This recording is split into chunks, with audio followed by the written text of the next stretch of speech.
Speaker, this is a motion being sponsored by myself and 8 others on the need to enhance a broad-based agricultural policy in the country with emphasis on youth participation. Mr. Speaker, it's a harmless motion trying to improve the sustainability and remove scarcity of food in our country. Therefore, I move that the House, aware of their prerequisites of initiating and driving a deliberate and broad-based agricultural policy in order to galvanize the required economic diversification in the country. Also aware of the large youth population which ought to stimulate economic activities but could also result in a demographic disaster if this enormous youth population is not provided with adequate social and economic investments to harness their potentials. Concerned about the absence of a clear strategy in place to ensure a youth-inclined agricultural policy where the youth can earn from the agricultural sector and be able to contribute to the growth in the gross domestic product and the economy at large, while also assuring food security in the country.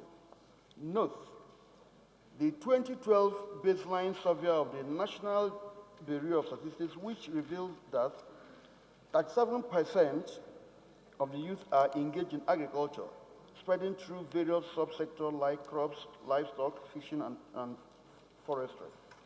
Also note that the same baseline survey indicated a distribution of the annual turnover of the youth from agricultural business based on types of activities as crop farming contributed to the sum of 4 trillion naira. Livestock contributed to 2 trillion naira. Poultry contributed to 20 billion naira. Fishing also contributed to 20 billion naira, while forestry contributed to 1 billion naira. Mr. Speaker, House further notes that agricultural programs of successive administration like the National Accelerated Food Production Program, Operation Feed the Nation, and Green Revolution were policies which showed genuine intent towards agricultural revolution in the country. Mr. Speaker, recognizes government's efforts towards diversifying the economy with emphasis on agricultural sector as evident in the Presidential Economic Diversification Initiative, the Anchor Bora Program, Presidential Fertilizer Initiative, and much publicized Food Security Council. Also recognizes the loud government social investment program, which earmarks about 150 billion naira for conditional cash transfer to vulnerable school feeding program and a monthly disbursement of 30,000 to youth between the age of 18 to 35 years, aimed at training 500 university graduates to be deployed to work in their local communities as teachers, agricultural and health support workers, among others. Determined to complement the effort of the executive arm by deliberately shaping government's policy in the area of social investment program in order to accommodate and enhance more youth participation in agriculture, thereby making agricultural activities attractive to more than half of Nigerian population comprising mostly of the youth. Desirous of initiating a broad-based agricultural program that is youth-inclined, using the National Social Investment Program as a platform. Mr. Speaker, the House resolved to mandate the Committee on Agricultural Production and Services to appraise the National Investment Program with a view to creating the opportunity and possibility of engaging more than 50% of youth population in various agricultural activities. Also mandate the Committee to organize a public hearing or stakeholders meeting centered on developing a broad-based agricultural program with focus on the creation of agricultural clusters in the country as well as youth participation in view of national social intervention. I so move, Mr. Speaker. As well as enhancing the potentials of our youth. Mr. Speaker, we are talking about diversifying of our economy and creating employment. And we are saying that we have not at all looked into the agricultural sector. Mr. Speaker, what this motion is trying to say is that as we plan to do social investments, we should plan it properly to have effects, to have a base, to be meaningful. Mr. Speaker, what we're trying to say is that money ought to be spent, but money should be spent wisely. For not planning wisely, we'll be planning to fail.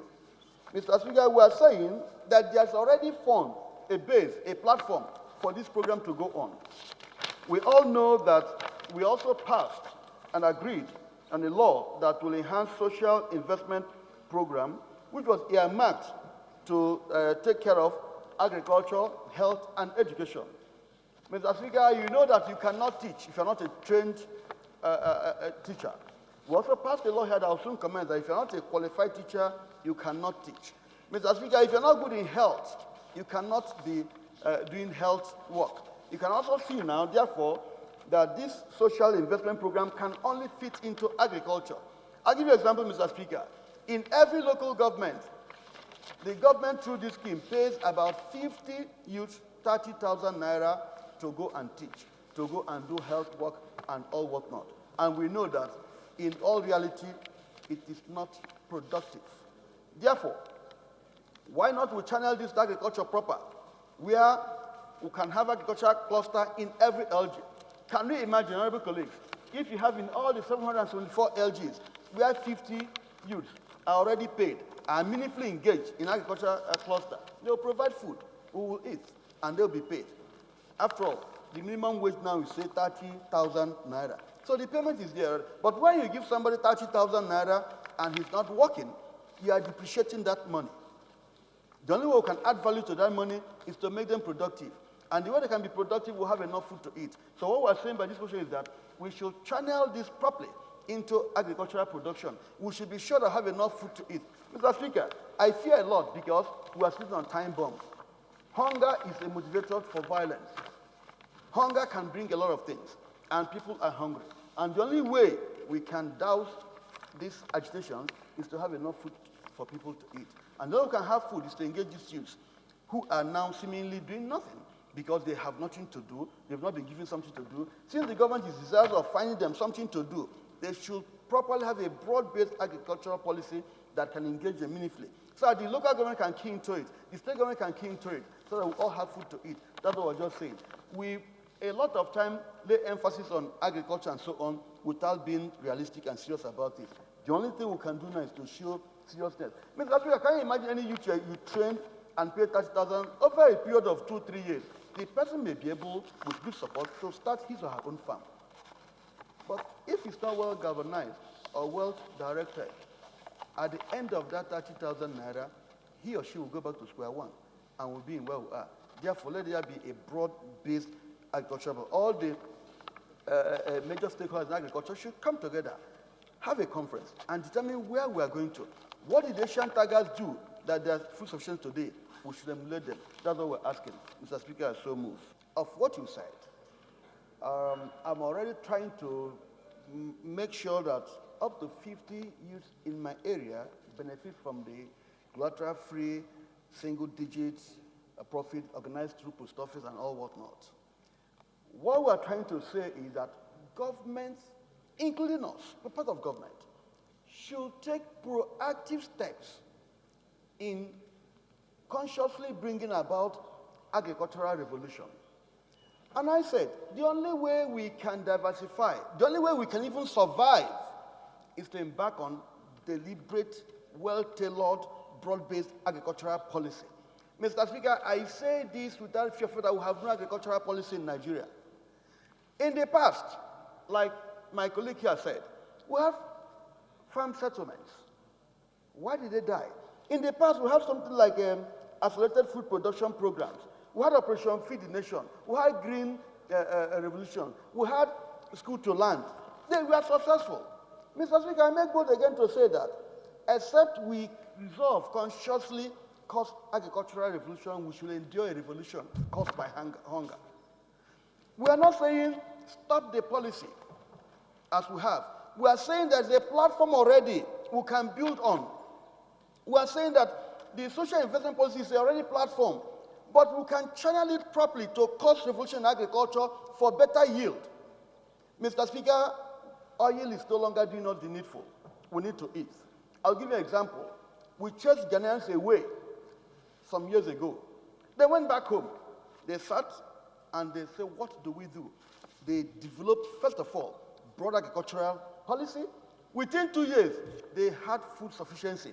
The next 3 years, they had uninterrupted power supply. One leads to the other. We're only saying here that use the platform you have to increase the needful.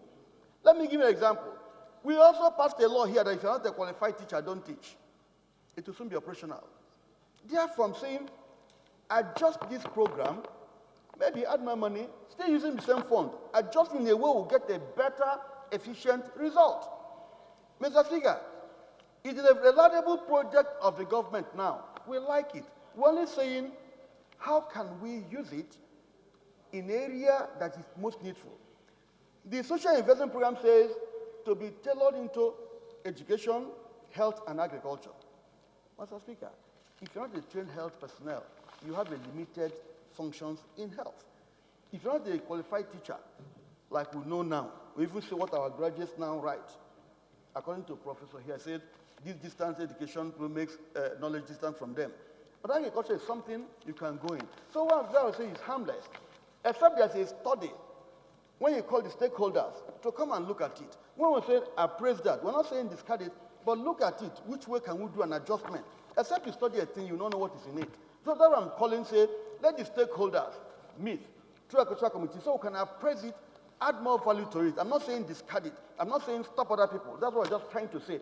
Now you've mentioned other existing programs. They're not known, they're not popular, they are very quiet. CBN gives that. So therefore, when we harness all, we'll be able to channel it in a manner and shape that it will benefit us. That's what we are just trying to say in this motion. What cross program? In it, it's hundreds of billions that is given. And that's why Cross River, I believe, have taken advantage of that one. Today, they are among the rice-producing states, including tomato, Kebbi State, Ebonyi, those that I know that have benefited so much. My concern is that the money that is meant, if we do not, but I'm not averse to the issue of appraisal. The only thing that it should be done by the appropriate committee in line with our rules. Let the committee on the poverty alleviation, that we have said no motion will go to any other article. So also other business of the house should go to the relevant committee. That should be the guiding area. Thank you very much. You still have amendment or contribution? No, he has done his right of reply. Thank you. Yeah, amendment. Those in favor of the motion as amended say aye.